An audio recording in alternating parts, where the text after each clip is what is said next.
Աստծո կողմից մարդուն տրված պատվիրանների մեջ առանձնահատուկ տեղ են գրավում 10 պատվիրանները կամ տասնաբանյա օրենքը, որոնք Աստծո ձեռքով գրվեցին քարեղեն տախտակների վրա և տրվեցին Մովսես մարգարեին Սինա լեռան վրա։ Այս պատվիրանները հոգևոր օրենքներ են, որոնց պետք է հետևեն մարդիկ աստվածահաճո կյանքով ապրելու և մեղքերից հեռու մնալու համար։ Դրանցով էին շարժվում հին ուխտի բոլոր մարգարեներն ու առաքինասեր մարդիկ։ Մեր Տեր Հիսուս Քրիստոս հաստատեց օրենքի կարևորությունը, սակայն ասաց, որ ինքն է լրումը և ամբողջացումն օրենքի։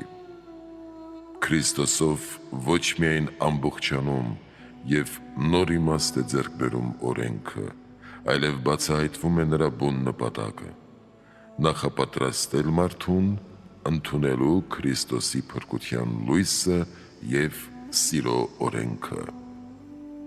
Լեռան քարոզում Տերն էապես նոր մեկնաբանություն է տալիս օրենքին և ցույց տալիս քրիստոնեական նոր պատվիրանապահության հիմնական տարբերությունը հին օրինապահությունից։ Տիրոջ պատվիրանները պահելը և մարդկանց պատվիրանապահության հորդորելը հոգևոր կյանքի կարևորագույն խնդիրներից մեկն է, և յուրաքանչյուր քրիստոնյա ոչ միայն պետք է գիտենա այդ պատվիրանները, այլ նաև սեփական փորձառությամբ իրագործի իր կյանքում։ Այս 10 պատվիրանները և նրանց մեջ ընդգրկված բոլոր ենթակետերը մեզ մշտապես հիշեցնում են, որ մեր կյանքը մեծագույն աստվածային պարգև է, այն պատկանում է Արարչին և ոչ թե մեզ։ Աստված ցանկանում է, որ մենք հեռանանք մեղքից և հոգևոր կյանքով ապրենք, սակայն հոգու վեհությունը տեսնում և գիտակցում են նրանք, ովքեր ձգտում են կատարել Տիրոջ կամքը պատվիրանապահությամբ, մեղքերի դեմ պայքարելով, փորձությունների և դժվարությունների համբերելով հանուն հանդերձյալ բարիքների և հավիտենական կյանքի։ Ես եմ քո Տեր Աստվածը, ինձանից բացի ուրիշ աստվածներ չպիտի լինեն քեզ համար։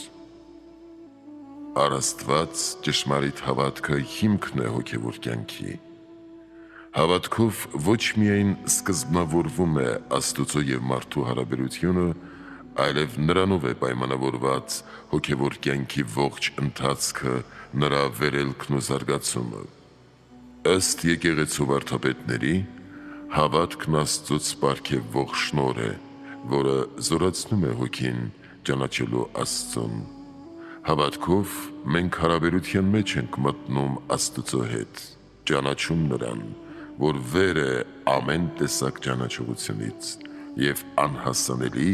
մարդկային բնության համար։ Հավատքի առաջին աստիճանը կամ տեսակը դավանական հավատքն է կամ հավատքի դավանությունը։ Այս է հաստատում Սուրբ Աթանասը. Աստծուն ճանաչելու առաջին տեսակը ճշմարիտ հավատքի դավանությունն է։ Դավանել նշանակում է ընդունել, հավատարմություն խոստանալ, խոստովանել, վկայել որպես ճշմարտություն և հաստատել այն, ինչի հավատում ես։ Իսկ դավանությունը հավատքի հիմնական սկզբունքների ամբողջությունն է, որին պետք է ամբողջ սրտով հավատա ամեն մի քրիստոնյա։ Դավանել նաև նշանակում է խոստովանել և վկայել բերանով, քանի որ սրտով հավատում եք արդարանալու համար և բերանով խոստովանում փրկվելու համար, քանզի այս է Գիրքն ասում. «Ամեն ոք, ով հավատա Նրան, չի ամաչի»։ Ահա թե ինչու ամեն օր եկեղեցում բարձրաձայն արտասանվում է հավատո հանգանակը։ Դավանական մաքրության հարցերը մշտապես եղել են եկեղեցու ուշադրության կենտրոնում, և հայրերը, պայքարելով զանազան հերձվածների և աղանդների դեմ, Իրենց աստվածաբանական գրվածքներով մշտապես կրթել ու լուսավորել են հավատացյալների հոգիները և զերծ պահել վտանգավոր շեղումներից։ Դավանական մաքրությունը նրանց կողմից համարվել է քրիստոնյա լինելու անհրաժեշտ նախապայման։ Հավատքի մաքրություն է պահանջվել յուրաքանչյուր մկրտվող մեծահասակից, փոքրի դեպքում կնքահորից և առավելապես մկրտող հոգևորականից, որը պետք է ուսուցանի և նախապատրաստի մկրտվողին։ Այս է վկայում Մաշտոց ծիսարանում մկրտությունից առաջ քահանային ուղղված խրատը. «Մինչև չափահասի մկրտությունը, որը կամենում է քրիստոնյա լինել, պետք է նրան ուսուցանել Սուրբ Եկեղեցու հավատքը և վարդապետությունը, այսինքն աստվածային անձերի երրորդությունը, աշխարհի արարչագործությունը, Սուրբ այրերի ընտրությունը, Քրիստոսի ծնունդը և նրա բոլոր փրկարար տնօրինությունները, մկրտությունը Հովհաննեսից, քարոզությունը, հրաշագործությունները, մատնությունը, խաչելությունը, մահը, թաղումը, հարությունը, համբարձումը, Սուրբ Հոգու գալուստը, Հիսուսի երկրորդ գալուստը, համընդհանուր հարությունը, գործերի հատուցումը և Սուրբ Եկեղեցու 7 խորհուրդները»։ Սուրբ Գիրքն ուսուցանում է, որ հավատքն առանց գործերի մեռած է, ինչպես որ մարմինը մեռած է առանց հոգու, այնպես էլ մեռած է հավատքն առանց գործերի։ Ուստի ամեն ոք, ով հավատում է, պետք է աստվածպաշտության ջիքեր գործադրի և իր հոգում կենդանի պահի հավատքի լույսը, այսինքն աղոթի, պահք պահի, ողորմության գործեր կատարի և այլն։ Ճշմարիտ հավատքով մարդու հոգում հաստատվում է փրկության հույսը, իսկ հավատքից ու հույսից ծնվում է աստվածսիրությունը, որը մարդկային բնության մեծագույն պարգևն է։ Աստվածսիրությունը մեր Տեր Հիսուս Քրիստոսի կողմից համարվեց ամենամեծ առաքինությունը։ Այս պատվիրանին հակառակ են ոչ միայն նրանք, ովքեր չեն հավատում Աստծուն կամ հետևում են զանազան աղանդների ու մոլար ուսմունքների կամ սպառնալիքի տակ ուրանում են հավատքը, այլև նրանք, ովքեր թեպետ և ընդունում են Աստծուն, բայց իրենց կյանքով ու վարքով հեռու են հավատքից և աստվածպաշտությունից։ Հատկապես վտանգավոր և հոգեկործան է կեղծավորությունը, երբ մեկն արտաքնապես իրեն ցույց է տալիս իբրև բարեպաշտ, սակայն հոգու խորքում իր հպարտությունն է կերակրում։ Պետք է զգուշանալ որևէ ժամանակավոր և փոփոխական բանի վրա հույս դնելուց։ Մարդիկ շատ հաճախ հավատքի տկարության պատճառով հույս են դնում մարդկանց, նրանց ուժերի և կարողությունների վրա, որի մասին Երեմիա մարգարեն ասում է. «Թող անիծյալ լինի այն մարդը, որ հույսը մարդու վրա կդնի»։ Նույնիսկ եթե մարդը հասել է սրբության, ապա այդ սրբությունը ոչ թե իրենից է, այլ Աստծուց, որ բնակվում է նրա մեջ և սրբացնում նրան։ Եկեղեցին ուսուցանում է աստվածահաճո սուրբերին հարգել և պատվել և ոչ թե նրանց վրա հույս դնել։ Նույնպես էլ պետք է վերաբերվել երկնավոր զորություններին, որովհետև նրանք առանց Աստծո հրամանի ոչինչ չեն կարող անել։ Ոչ երկնային զորությունները, ոչ մարդիկ, ոչ էլ որևէ արարած չեն կարող մարդուն փրկություն և հավիտենական կյանք պարգևել, այլ միայն Աստված։ Քեզ համար կուռքեր չկերտես որևէ բանի նմանությամբ, որ վերևում երկնքում է և ներքևում երկրի վրա և երկրի խորքի ջրերի մեջ, չպիտի երկրպագես ու չպիտի պաշտես դրանց։ Այս պատվիրանը զգուշացնում է մեզ հեռու մնալ կռապաշտությունից։ Հարկ է իմանալ, որ կռապաշտությունը լինում է 3 տեսակ. նախ Աստծո փոխարեն անմարմինների պաշտելը և երկրպագելը, այսինքն երկնային զորություններին, մարդկանց հոգիներին կամ դիվային ուժերին։ Երկրորդ, ոսկյա, արծաթյա և նյութեղեն այլ առարկաների, կուռքերի, նաև արևի, լուսնի, աստղերի, կենդանիների, բնության երևույթների և բարիքների պաշտամունքն ու երկրպագությունը, այսինքն այս պատվիրանն արգելում է որևէ մեկի կամ որևէ բան Աստծուց ավելի սիրել ու փառաբանել, Աստծուն մոռանալով հույսը դնել որևէ մեկի կամ սին բաների, գուշակության, երազների, հարստության, սեփական աշխատանքի, ընդունակությունների, ուժերի և առաքինությունների, ինչպես նաև սնոտի նախապաշարումների և նշանների վրա, ինչպիսիք են օրինակ ծառերին լաթեր կապելը, ջրի մեջ դրամ նետելը և այլն։ Երրորդ, կռապաշտությունը մարմնավորների և անմարմինների, շնչավորների և անշունչների պատկերները Աստված կոչելը և նրանց վրա հույս դնելը։ Եկեղեցին ընդունում և հարգում է ոչ թե կուռքերի, պատահական մարդկանց կամ դիվական երևույթների պատկերները, այլ ամենասուրբ երրորդության տնօրինությունների, Սուրբ Կույս Աստվածածնի, աստվածահաճո սուրբերի և հրեշտակային դասերի սրբապատկերները, որոնք օգնում են մեզ հաստատվելու հոգևոր կյանքի և աստվածպաշտության մեջ։ Սրբապատկերները պարզ գծագրություններ և նկարազարդություններ չեն, այլ հավիտենական կյանքի պատգամներն են հաղորդում մեր հոգիներին։ Ինչպես 7-րդ դարի մեր վարդապետներից Վրդանես Քերթողն է գրում, եկեղեցիներում նկարում են այն ամենը, ինչի մասին Սուրբ Գիրքն է պատմում։ Գրքերի խոսքերը միայն ականջներին են լսելի, իսկ պատկերները տեսանելի են աչքերին, աչքերով տեսնում, ականջներով լսում և սրտով հավատում ենք։ Որպես կանոն պետք է երկրպագել ու աղոթել միայն օրհնված սրբապատկերների առջև, որոնք ստացել են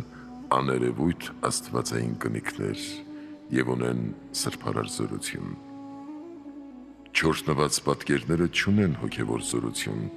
այլ կարող են ներգործել միայն զգայարանների վրա, որը կարող է օգտագործվել նաև չարի կողմից։ Հետևաբար,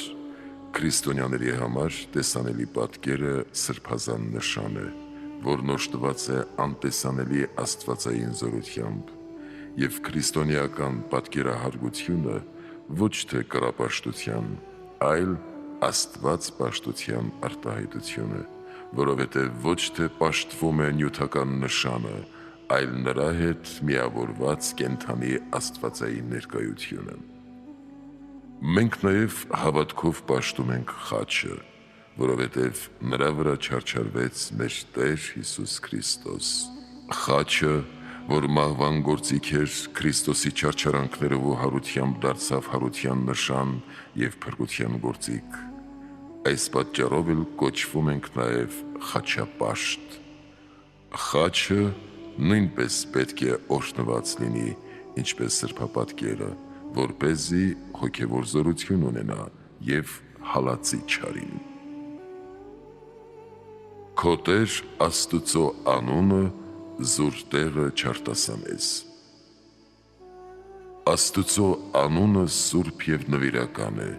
ինչպես ուսուցանում է տերունական աղոթքը, և ոչ միայն այն արտասանելիս, այլ անգամ մտաբերելիս պետք է մեծագույն երկյուղ ունենալ։ Աստուծո այս պատվիրանի դեմ են գործում նրանք, ովքեր խոսքով, մտքով և գործով արտահայտում են ոչ ուղղափառ, կեղծ, հերետիկոսական, հայհոյական կամ ծաղրական կարծիքներ և տեսակետներ ամենասուրբ երրորդության, նրա սուրբ պատվիրանների, եկեղեցու խորհուրդների և արարողությունների մասին։ Պարսավում են Սուրբ Աստվածածնին և աստվածահաճո սուրբերին, ովքեր մոգություն, կախարդություն և գուշակություն են անում և իբրև թե Աստծուց և սուրբերից հայտնություններ և պատգամներ ստացած մոլորեցնում անտեղյակ մարդկանց, ճշմարիտ ուղուց շեղում և կործանում։ ովքեր Տիրոջ անունով երդվում են ամբողջ հոգով և զորությամբ ծառայել Աստծուն, եկեղեցուն և հայրենիքին, սակայն ծառայում են իրենց շահերին և հոգեկորույս հաճույքներին, ովքեր եկեղեցի են գնում ոչ Աստծո և ոչ էլ իրենց հոգու փրկության, այլ մարդկանց աչքում աստվածապաշտ և առաքինի երևալու համար,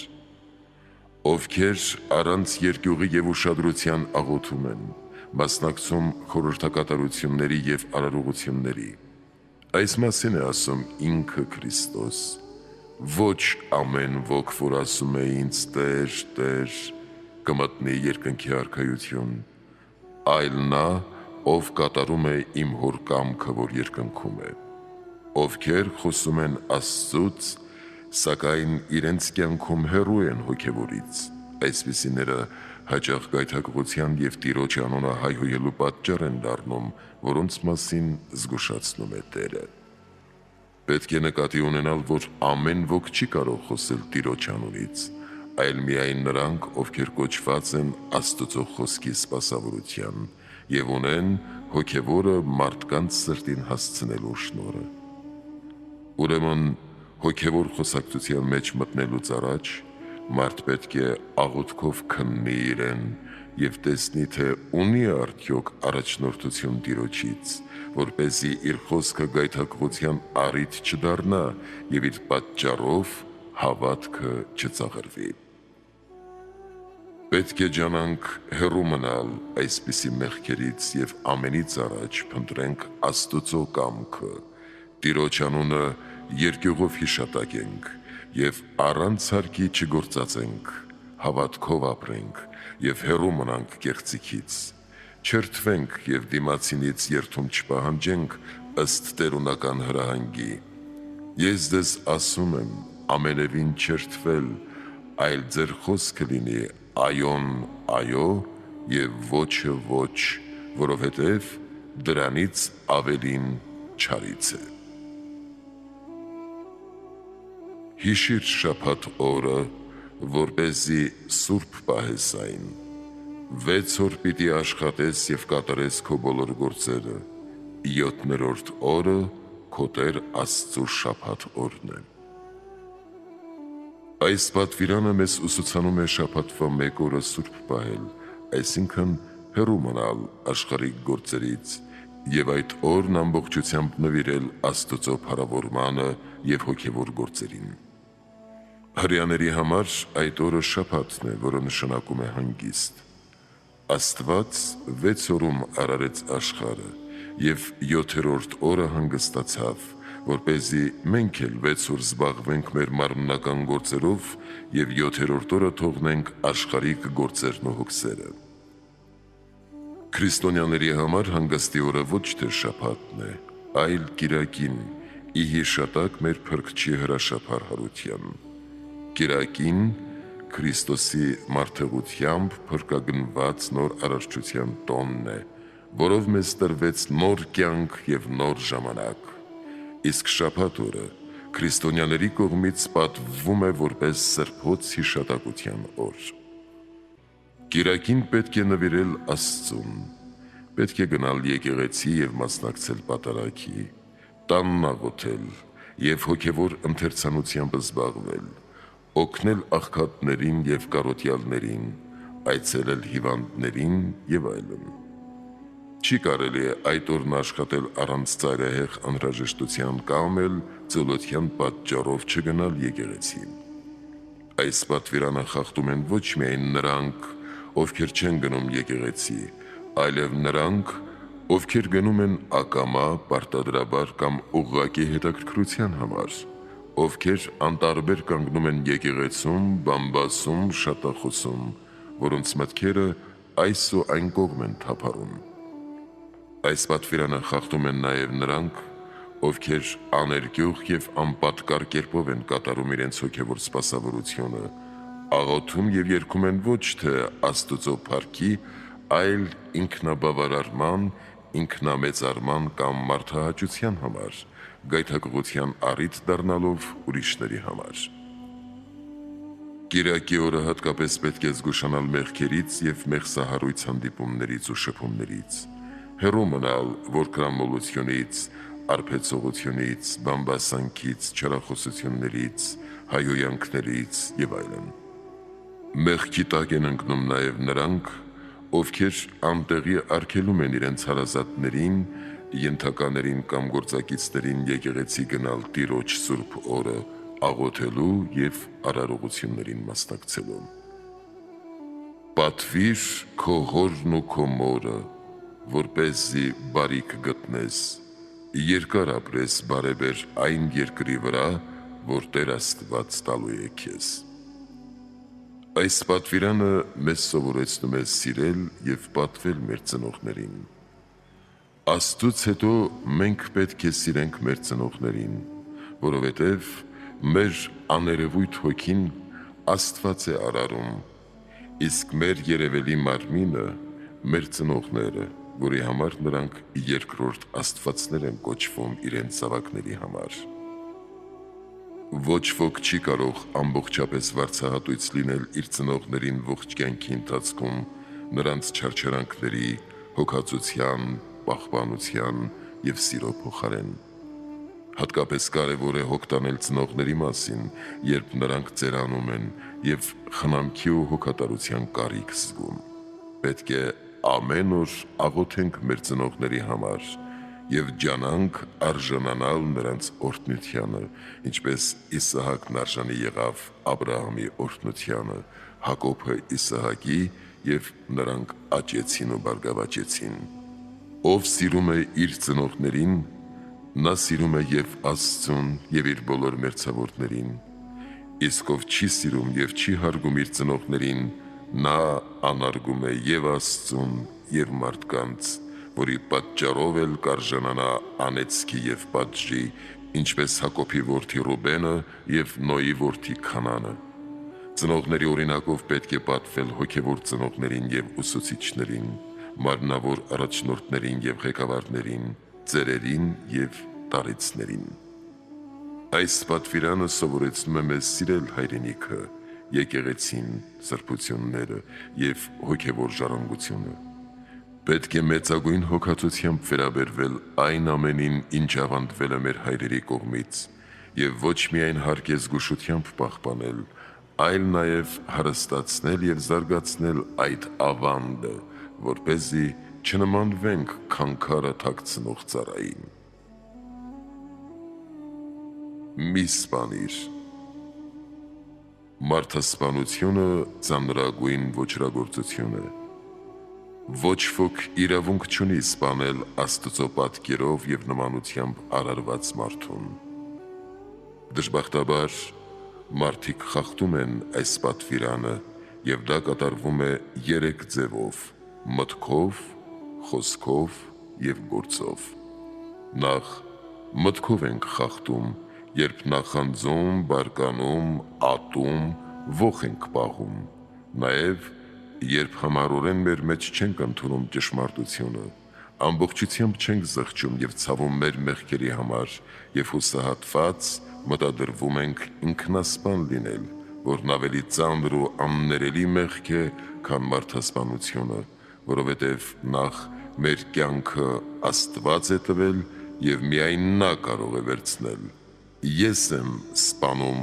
և ես եմ փրկում։ Եվ երկրորդ, որևէ մարդասպան դեռ հնարավորություն ունի ապաշխարելու և իր մեղքը քավելու, թեկուզ իր արյամբ, սակայն ինքնասպանը չունի այդ հնարավորությունը։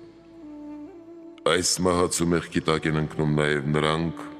ովքեր իրենց առողջությունը մսխում են ծուլությամբ, որդրամոլությամբ, արբեցողությամբ կամ թմրադեղերի օգտագործմամբ ու հեշտասիրությամբ, ինչպես նաև նրանք, ովքեր չեն պաշտպանվում հիվանդություններից, հիվանդանալիս չեն դիմում բժիշկների կամ էլ բժշկական օգնության համար դիմում են անգետ չարադավան միջոցներով բուժողների։ Երկրորդ, սպանությունը լինում է նաև խոսքով, որ պատճառ է դառնում հոգևոր և մարմնավոր մահվան։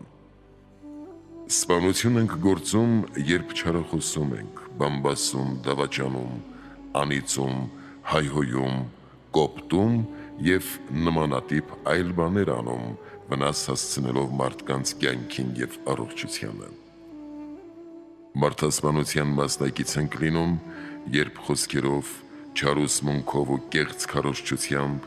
սադրանքով ու հրահրելով, չարանենք հովանավորչությամբ պատճառ ենք դառնում հավատափոխության ու դավանափոխության, աղանդների, հակաքրիստոնեական ու չարադավան ուսմունքների, հակաեկեղեցական, հակապետական, ապազգային և հակամարդկային զանազան հանցագործությունների ծագման և առաջխաղացման։ Երրորդ, սպանությունը լինում է գործով, երբ վերը նշված այս մեղքերն ու հանցանքները մահաբեր գործի ենք վերածում։ Գործով սպանություն ենք գործում, երբ ուղղակի կամ անուղղակի մասնակցություն ենք ունենում սպանությանը, նպաստում ենք մահվան դատապարտելու մարդկանց, երբ մեղավորներին կամ ենթականերին պատժում ենք ավելորդ ատելությամբ և դաժանությամբ, երբ ճնշում, կեղեքում, զրկում և տարբեր միջոցներով մահվան դուռն ենք հասցնում աղքատներին, անօգնականներին, տնանքներին, այրիներին և որբերին։ Սպանության մեղք են գործում այն կանայք, ովքեր երեխա չունենալու կամ իրենց մարմնական մեղքը թաքցնելու համար տարբեր հնարքներով վիժեցնում են իրենց մեջ սաղմնավորված պտուղը։ Այս մեղքի համար ոչ պակաս պատասխանատվություն են կրում այս կանանց ամուսինները, եթե դա կատարվել է իրենց համաձայնությամբ կամ թելադրանքով, ինչպես նաև այս ամենին նպաստող բժիշկները և խորհրդատուները։ Աստվածային այս պատվիրանն արգելում է կյանքի և մեր մերձավորների բարեկեցության դեմ որևէ ոտնձգություն, փոխարենը հորդորում է մեզ, որ բարիք գործենք մարդկանց համար, օգնենք աղքատներին, թեթևացնենք դժբախտների և թշվառների ծանր վիճակը, բոլորի նկատմամբ լինենք ողորմած, բարեսիրտ, քաղաքավարի և բարյացակամ, հարթենք վեճերն ու վերջ տանք թշնամություններին, հաշտվենք միմյանց հետ, համբերությամբ տանենք վիրավորանքները և ներենք բոլորին։ Մի շնացիր։ Այս պատվիրանն ուսուցանում է մեզ սուրբ պահել մեր մարմինը պոռնկության աղբից և նրա բոլոր տարատեսակներից։ Մեր Տեր Հիսուս Քրիստոս շնություն է անվանում ոչ միայն այս աղբի մարմնավոր իրագործումը, այլև մտքով ցանկանալն իսկ։ Ուրեմն ոչ միայն մարմնապես, այլ նաև հոգեպես պետք է հեռու մնալ շնությունից։ Շատ հաճախ մարդիկ ընկնում են այս մեծ մեղքի մեջ, որովհետև նրանց միտքը, սիրտն ու ցանկությունները նախապես ապականված են եղել այս աղբով։ Շնություն են գործում նրանք, ովքեր պսակված լինելով ապականում են ամուսնական սուրբ անկողինը և մարմնական հարաբերությունների մեջ են մտնում ուրիշների հետ, ովքեր չեն հոգում իրենց զույգի, տղամարդը կնոջ և կինը ամուսնու հոգևոր, բարոյական և մարմնական վիճակի մասին, կամ որևէ այլ ձևով խախտում են ամուսնական սերը, պարտականությունը, հավատարմությունն ու անարատությունը։ Զույգերը նաև պետք է զգույշ լինեն, որ չընկնեն ամուսնական մեկ այլ տեսակ անառակության և շնության մեջ։ Նրանք պետք է հեռու մնան չափազանց, անհակ և վավաշոտ մարմնական ցանկասիրությունից ու կապվածությունից, այլ պետք է չափավորությամբ կատարեն իրենց ամուսնական պարտականությունը, որը սիրո դրսևորում է, Աստծո համար որդեծնության և պոռնկությունից զերծ մնալու միջոց։ Շնություն և պոռնկություն են գործում նրանք, ովքեր առանց ամուսնության, կուսական վիճակում սեռական հարաբերությունների մեջ են մտնում, ապականելով Աստծուց տրված իրենց կուսական անարատությունը։ Այս չար աղբով տառապում են նաև նրանք, ովքեր խոսքով, գործով, պահվածքով կամ ինչ-որ այլ ձևերով մարդկանց մեջ կիրք են հարուցում և մարմնական ցանկություններ գրգռում։ Պոռնոգության մեղքից հեռու մնալու համար պետք է զգուշանալ մարմնի ցանկասիրական ձգտումներից, որոնք անմիջական պատճառն են այս ախտի առաջացման, հատկապես արբեցությունից, որկրամոլությունից, ծուլությունից, աչքի և սրտի ցանկասիրությունից, շվայտությունից, անպարկեշտ պերճություններից ու զարդարանքներից, գայթակղեցնող գրականությունից, նկարներից, հանդեսներից, հավաքույթներից, ներկայացումներից, ֆիլմերից, անամոթ և գայթակղեցնող հանդիսախաղերից ու խրախճանքներից։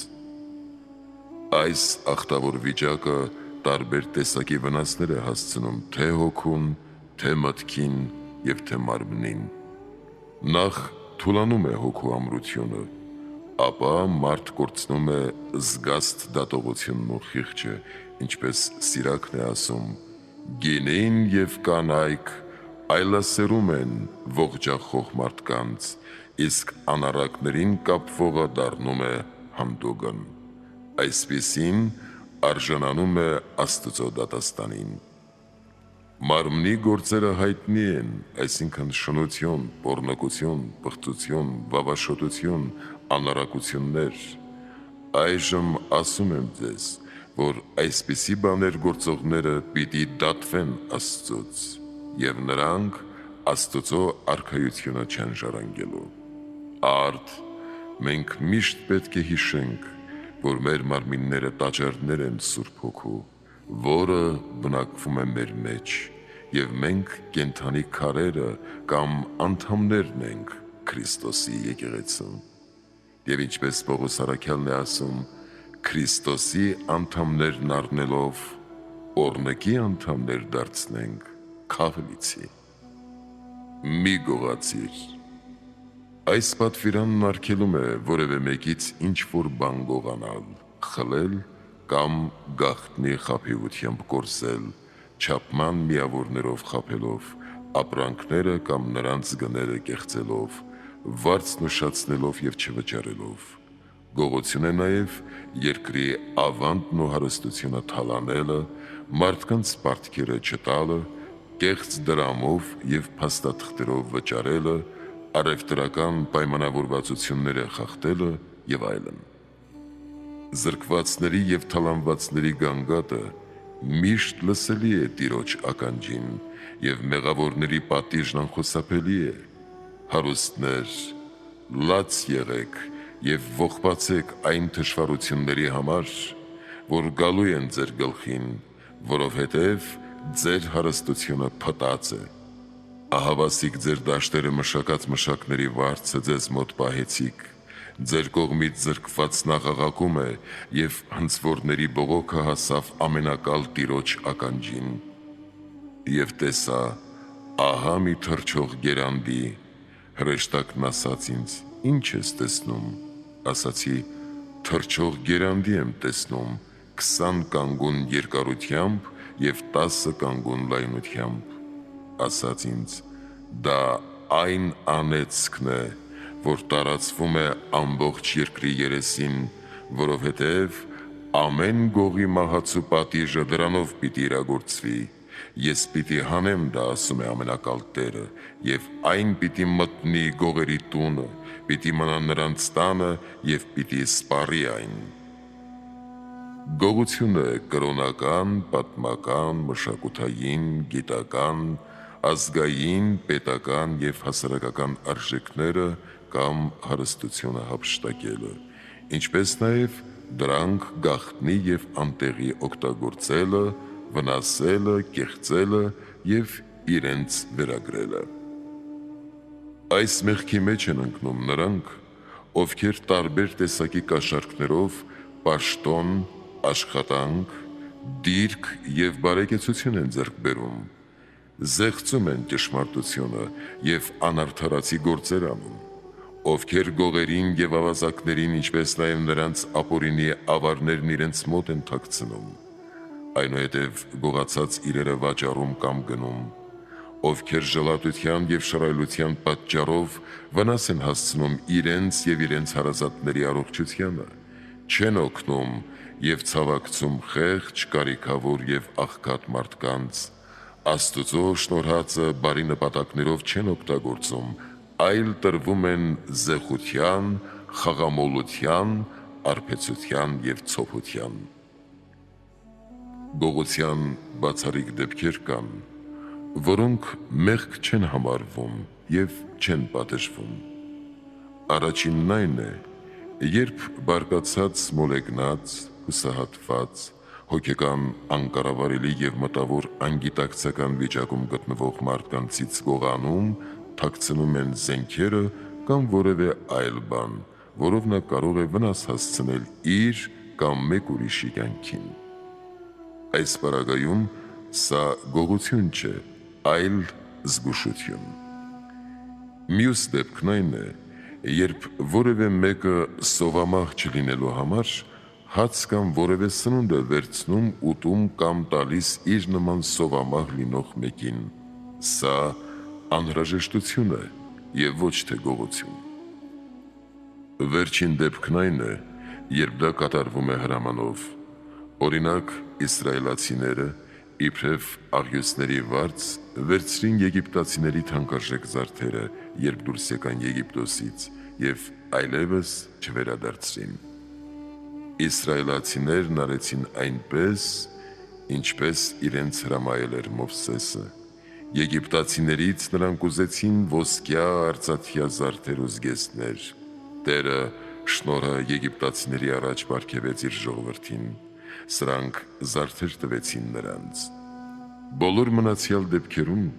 գողությունը ծանր մեղք է համարվում և արժանի է պատժի։ Գողությունն ի հայտ է գալիս հետևյալ պատճառներով։ Նախ, վատ դաստիարակությունից, երբ մարդիկ վաղ հասակից Աստծո երկյուղով չեն կրթվում և մեծանում են առանց օգտակար մասնագիտություն կամ արհեստ ձեռք բերելու։ Ապա ծուլությունից, ցոփությունից, աննպատակ ապրելու ցանկությունից և անշուշտ ագահությունից և ընչասիրությունից։ Այս չարիքից ձերբազատվելու համար պետք է նախ զղջալ արածի համար, խոստովանել և գողացածը վերադարձնել կամ ինչ-որ ձևով փոխհատուցել Տիրոջը։ Իսկ եթե հնարավոր չէ Տիրոջը վերադարձնել գողացածը, ապա լավ կլինի այն տալ մի աղքատի կամ եկեղեցուն։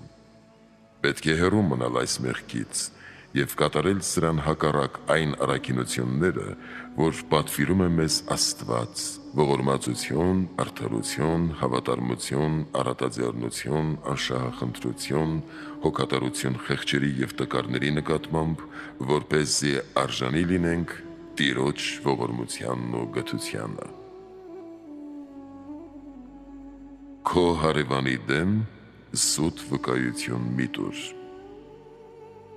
Սուտ վկայությունը մեծ մեղք է և բազմաթիվ չարիքների պատճառ։ Ստի աղբյուրը հենց ինքը չարն է և առաջին սուտ վկայությունը տրվել է նրա կողմից։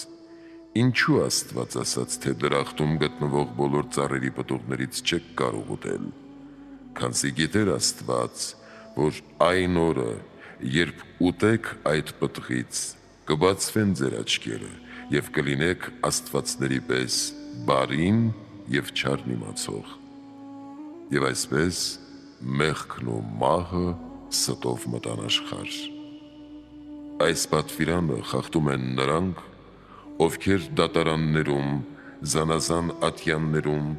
իրենց ղեկավարների և ենթակաների ներկայության պատճառով, շահագրգռությամբ կամ ուղղակի կաշառքով սուտ վկայություն են տալիս և կեղծում ճշմարտությունը։ Սա նշանակում է ուղղակի մերժել Աստծուն, քանզի Քրիստոս ասաց. «Ես եմ ճշմարտությունը, և երբ գա Մխիթարիչը, որին ես կուղարկեմ Հորից, ճշմարտության Հոգին, որ ելնում է Հորից, որովհետև հենց Հոգին է ճշմարտությունը»։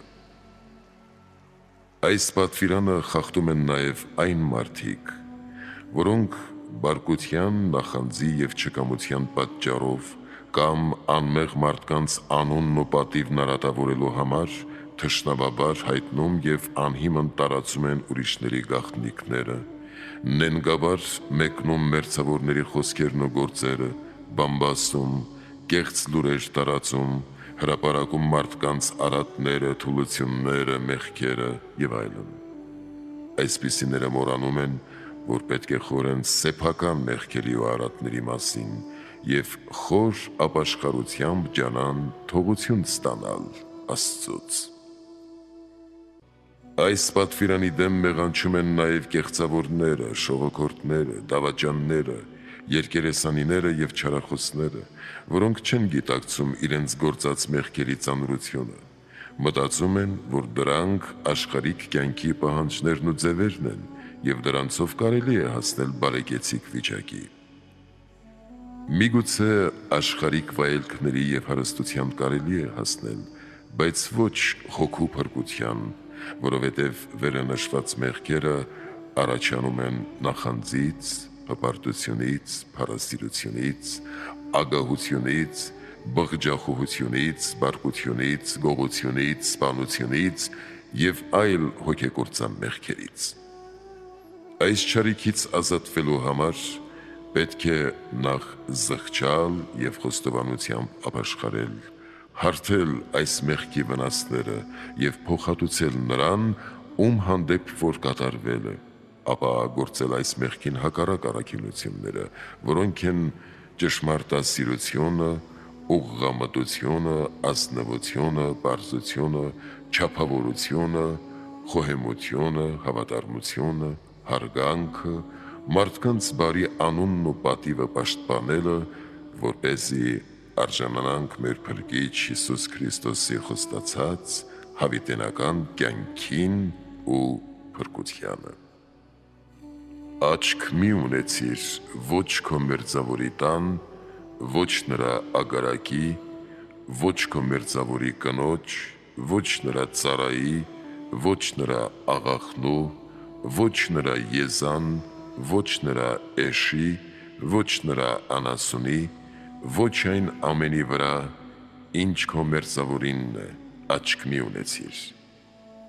Նախորդ պատվիրաններով Աստված արգելում էր մարդուն որևէ կերպ մեղանչել եւ վնասել, վիրավորել մերձավորին, իսկ այս 10-րդ պատվիրանով զգուշացնում եւ արգելում է նույնիսկ մտքով մեղանչել եւ ցանկանալ այն, ինչ ուրիշինն է։ Լինի դա ագարակ, տուն, կին, ծառա կամ որևէ այլ բան, որի պատճառով կարող են մեծ եւ ծանր հանցագործություններ ծնվել։ Եվ այս մասին է ասում Քրիստոս ավետարանում. ներսից մարդկանց սրտից են ելնում չար խորհուրդները, շնություն, պոռնկություն, գողություն, սպանություն, ագահություն, չարություն, նենգություն, ջիջություն, չար նախանձ, հայոյանք, ամբարտավանություն, անզգամություն։ Այս բոլոր չարիքները ներսից են ելնում եւ պղծում մարդուն։ Ցանկությունը մեղքերի սկզբնապատճառն ու գլուխն է, եւ անհրաժեշտ է հենց սկզբից վերացնել այն, չթողնել, որ աճի եւ զարգանա,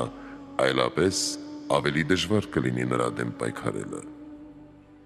Որպեսզի հեռու մնանք այս մեղքից,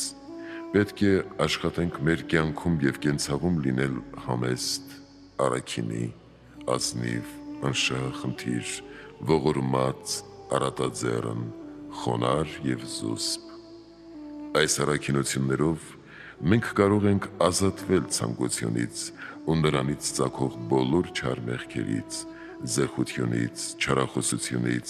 բղջախոհությունից, կեղծավորությունից, շահամոլությունից, որկրամոլությունից, ժլատությունից, արծաթսիրությունից, հպարտությունից եւ այլն, որոնք էլ դառնում են մեր հոգևոր եւ մարմնավոր հիվանդությունների, այնուհետև ժամանակավոր եւ հավիտենական մահվան պատճառը։ Եթե որևէ մեկը մեծահարուստ է, բայց նաեւ աստվածապաշտ, ողորմած եւ բարեգութ, ապա նա ագահ եւ ցանկասեր չէ, այլ արդար է եւ աստվածահաճո, ինչպես Աբրահամը եւ Հոբը։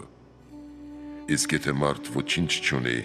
եւ իր կյանքի նպատակը դարձնում է հարստություն դիզելը եւ փառքի հասնելը, ապա նա դառնում է ագահ, ընչասեր եւ ցանկասեր։ Այս մասին առակողը խրատում է մեզ. եթե ունևոր չես, մի ձգտիր հասնել հարուստին, այլ քո իմաստությամբ հեռացիր նրանից։ Արդ հեռու մնանք անձնապաշտությունից եւ աշխատենք միշտ ուրախանալ մեր մերձավորների հոգեվոր կամ մարմնավոր հաջողություններով եւ նվաճումներով։ Երբեք չտարվենք եսասիրական բաղձանքներով եւ չթերագնահատենք ու չպարսավենք մյուսներին, այլ անձնվիրաբար մաքուր սիրով սիրենք, որովհետեւ սերը վեր է ամեն ինչից եւ լրումն է բոլոր առաքինությունների։ Արդ մնում են հավատ, հույս, սեր, սրանք երեքը, եւ սրանց մեջ մեծագույնը սերն է։